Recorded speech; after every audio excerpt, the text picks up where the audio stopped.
Hey everybody, it is Liberty Whispers here with a new video for you, the first in a while, what seems like over a week, could be a little bit longer, but this is literally the first chance I've had to record anything essentially, because I've been working a lot, doing extra hours, which, you know, obviously isn't wonderful, but the extra money that comes with it does help, and it goes into the adventure fund, which is growing quite nicely now. And it's making me happy to see it grow, because, you know, it makes me think that coming just over a year, you know, I'll have quite a bit to go adventuring, and that's great. So it makes me feel like the misery of employment is actually worth the hours that it's taking from my day-to-day stuff. Other than that, I've been, you know, trying to keep my head above water with music reviews and stuff for the site and other contributions and whatnot, and I've just been a very busy bee in general, but I wanted to put something out there. If you haven't noticed as well, I've changed my logo and I switched to the YouTube one page new structure thing. I don't really know what it is or what to call it. It's kind of just like a new layout. But yeah, I put some like channel art on there and I made a new logo, and I am contemplating making a channel trailer, which you can do on there now. So I don't know. That might be happening at some point. But before then, I wanted to get out a new video for you guys.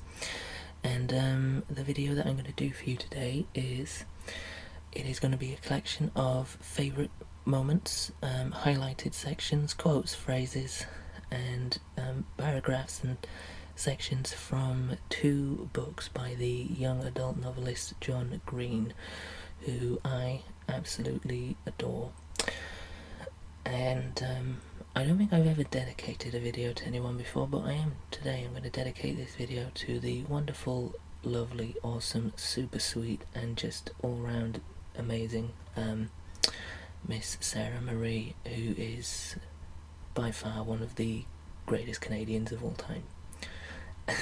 Just one of the sweetest people of all time as well.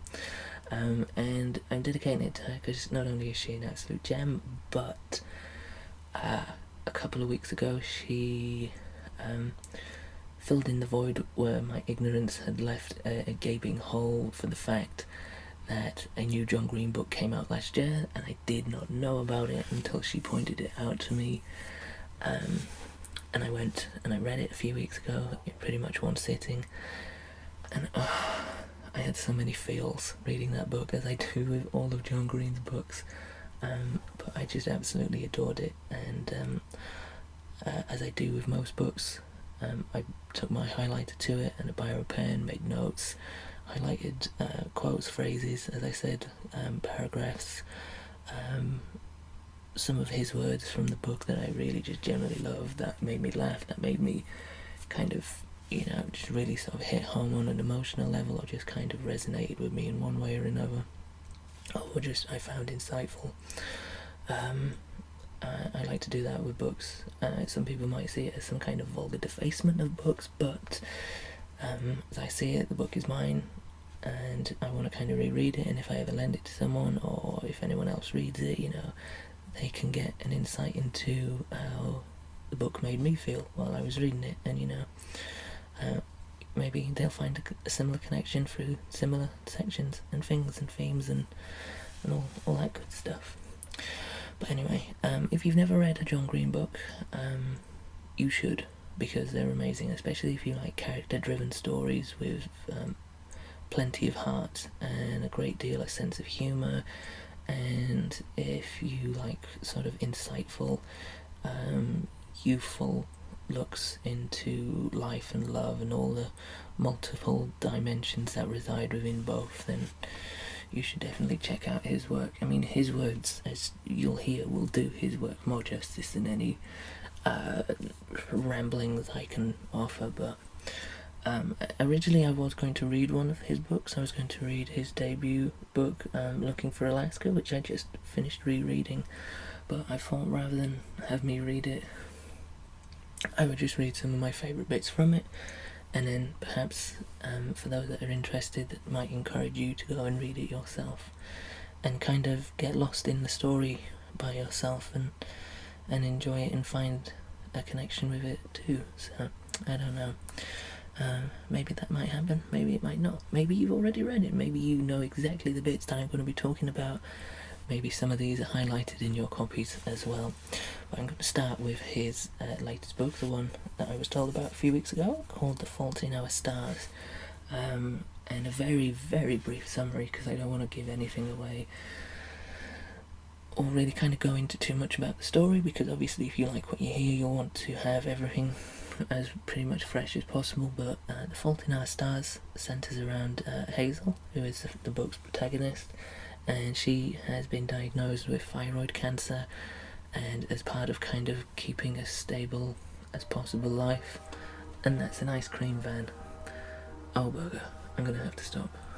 So yeah, apologies for that. I'm just gonna leave it in because it's kind of funny, but it is freezing cold outside. In fact, it has been snowing, and yet, you know, there is serious optimism in the local commerce of ice cream industries, apparently, because one man, who could be a lunatic, thinks that people are going to go out for ice cream, and you know what, saying that, some people probably will. But anyway, enough about ice cream. I was giving you a very, very, very brief summary of The Fault in Our Stars. So you have Hazel, who is the protagonist. She has been diagnosed with thyroid cancer as a way to kind of give her some kind of stability while she's going through the treatments. And oh my god, go away, Mr. Ice Cream Man, seriously. Okay, so hopefully he has gone, he has stopped selling ice cream. I can't believe I'm being hijacked by an ice cream man.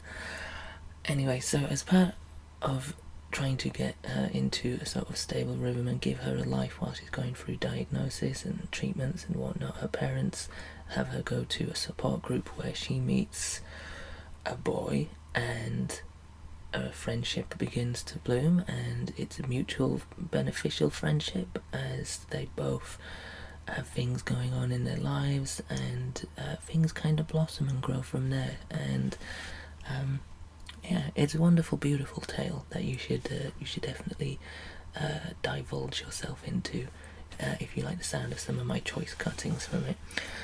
So here we go. Here are my highlighted sections from The Fault in Our Stars.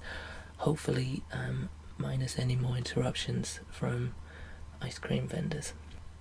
I'm in love with you, and I'm not in the business of denying myself the simple pleasure of saying true things. I'm in love with you, and I know that love is just a shout into the void, and that oblivion is inevitable, and that we're all doomed, and that there will come a day when all our labour has returned to dust, and I know the sun will swallow the only earth we'll ever have, and I am in love with you. Some tourists think Amsterdam is a city of sin, but in truth, it is a city of freedom, and in freedom, most people find sin. I'm sorry, I said again. Me too, he said. I don't ever want to do that to you, I told him. Oh, I wouldn't mind, Hazel Grace. It would be a privilege to have my heart broken by you. He pulled me up by my waist and onto my tiptoes. As his parted lips met mine, I started to feel breathless in a new and fascinating way. The space around us evaporated, and for a weird moment, I really liked my body. This cancer-ruined thing I'd spent years dragging around suddenly seemed worth the struggle. Gus, my love, I cannot tell you how thankful I am for our little infinity. I wouldn't trade it for the world. I love you, present tense, I whispered, and then put my hand on the middle of his chest and said, It's okay, Gus. It's okay. The real heroes, anyway, aren't the people doing things. The real heroes are the people noticing things, paying attention. She is so beautiful. You don't get tired of looking at her. You never worry if she is smarter than you. You know she is. She is funny without ever being mean. I love her. I am so lucky to love her, Van Houten. You don't get to choose if you get hurt in this world, old man, but you do have some say in who hurts you. I like my choices. I hope she likes hers. So those are some of my clippings from The Fault in Our Stars. Not as many as I was hoping, because reading through, there is a number of them which are kind of spoilerific, and I don't really want to obviously spoil it for anyone who hasn't read it, so I kind of just read the ones that I had on my phone, and that weren't, as I said, spoilerific. But you know, hopefully that gives you a little insight into the book a little. Hopefully the next selection, which comes from Looking for Alaska, will also do the same. So without further ado, here are some of my highlighted sections from John Green's Looking for Alaska. I should also note just quickly that with this one I'm actually reading it from the book, because I just recently finished rereading it as of yesterday, so I have the book handy, where as I was reading notes I had saved in my iPod. So with this you will get some added page turning flicking sounds. If that's your thing, then you're in luck. So anyway, it might also take me a little bit longer to find them as well.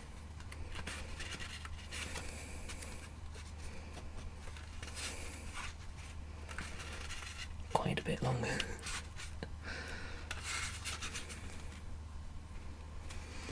Okay, I'll probably go into a little more detail with some of these as well, because as I said, I recently just finished rereading it yesterday, so this is a lot more fresher in my mind. But there is one sort of question or theme to Looking for Alaska that is very ever present throughout the whole book, and it's a big part of the book, but it's one that not just only kind of applies to the book, but again kind of gives you a sense of the resonance that a lot of the sentiment and direction taken in the book actually applies in the bigger picture, I guess. Obviously it makes more sense within the content and context of the book, but there is a question asked, and it is part of the last words theme that plays a part in the book. The book, I should kind of give a quick summary of this as well. It's basically about a young teen called Miles Holter, who moves away to boarding school to find what he describes as the Great Perhaps. Basically looking for adventure, looking for friendship, looking for life, essentially, because his small town in, I think, Florida, is pretty much very desolate to him. So he moves to a boarding school where he meets a group of people who he becomes friends with, in particular the Alaska of the title, Alaska Young, who has a radical impact on his life and is just one of the most wonderfully charming and interesting and complex and infuriating yet lovable characters you could ever want to read about or discover. But Miles has this talent for remembering people's last words before they die, and in regards to the author Simon Bolivar, his last words were, and it's, as I said, it's a theme that runs throughout the book, but yet has great resonance, just as a general philosophical sense, I think. And the question is, how will I ever get out of this labyrinth? Some food for thought for you there, and it makes you ask yourself, what is the labyrinth? And that is the question that is posed in the book, and debated and discussed, and yeah. You have to read the book to find out for yourself what the conclusion is, or you could just apply your own conclusion with it being somewhat of an ambiguous question.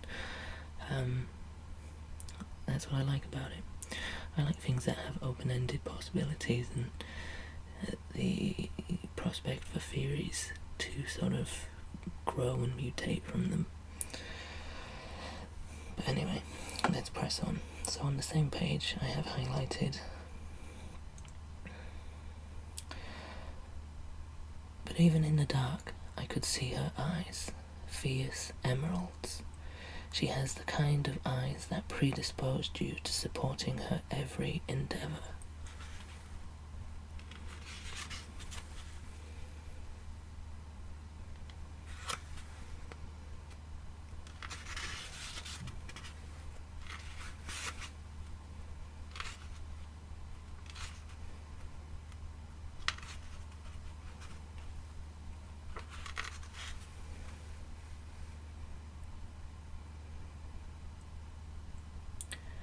I must talk, and you must listen, for we are engaged here in the most important pursuit in history, the search for meaning.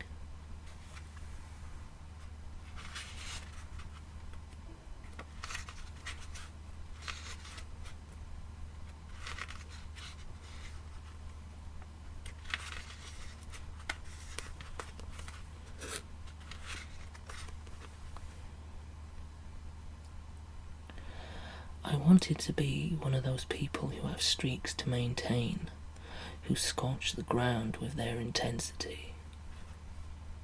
But for now, at least, I knew such people, and they needed me, just like comets need tails.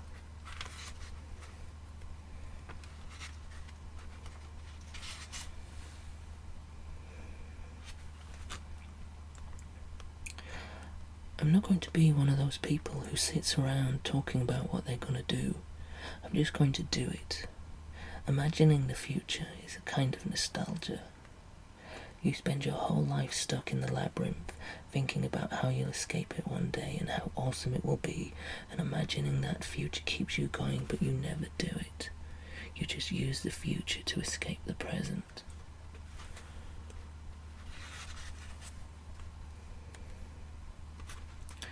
Sometimes you lose a battle, but mischief always wins the war.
That is the fear. I have lost something important, and I cannot find it, and I need it.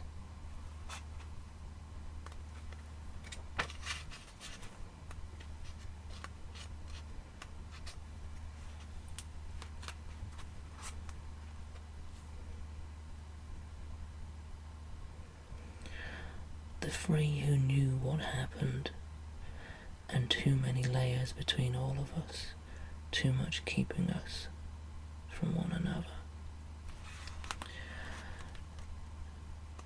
Some of the placement of these will be somewhat random, and as I said, if you've read the book, you'll kind of know because you have the context of where some of these lines come from, but I'm trying to, again, as I did with The Fault in Our Stars, skip over certain things that perhaps give anything major away.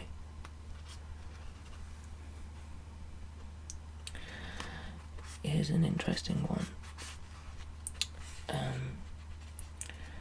One of the classes at the boarding school that Miles attends is a religious studies class, and he is presented with this quote about a woman who is seen running through a marketplace holding a torch in one hand and a bucket of water in the other, and when asked, she says, and I highlighted this because I kind of like the intention behind it, even though I have no religious connotation, I like the intention behind the quote.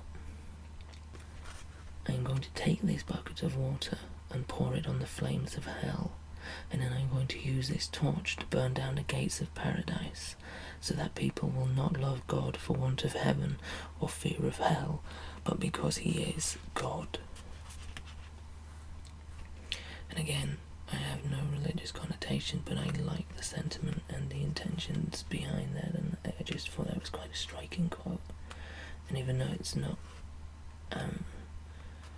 particularly, well, I don't know if it's from John Green himself, if there's an actual quote, or that's something he's made up, I don't know, but I quite liked the prominence of it.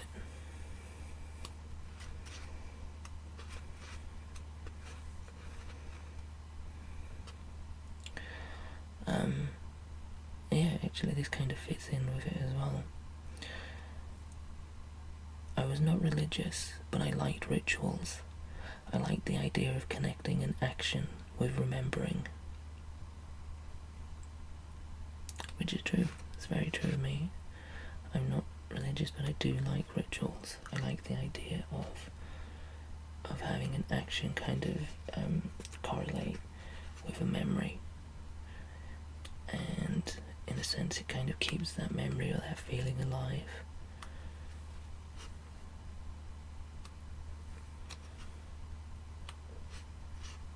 I don't know how much more I've got highlighted that I can actually read through, but it's a shame because I do have quite a bit. It's just, like I said, I'm being picky because I don't want to give away too much.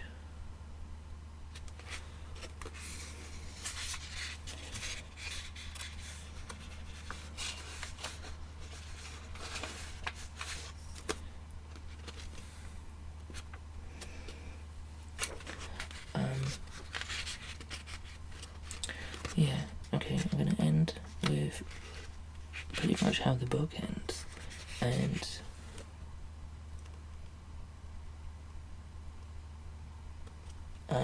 quite literally the last lines. I mean, there's more to it that I want to read, but I can't, essentially, but I think it just ends on such a wonderful note. I mean, the whole book is amazing, and again, if you like story-driven, character-driven stories, with real depth and layers and sort of resonance, and just if you love the power of words and the sort of symbiotic relationship that humans have with emotions and words, then I think you'll like this guy. He's pretty damn good. But anyway, so the last thing I'm going to read for you is, like all energy, we can only change shapes and sizes and manifestations. They forget that when they get old, they get scared of losing and feeling, but that part of us, greater than the sum of our parts, cannot begin and cannot end, and so it cannot fail.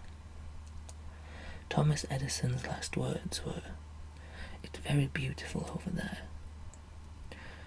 I don't know where that is, but I know it's somewhere, and I hope it's beautiful. What a lovely way to end the book. What a lovely way to end the video. Apologies if there's been a sort of lot of,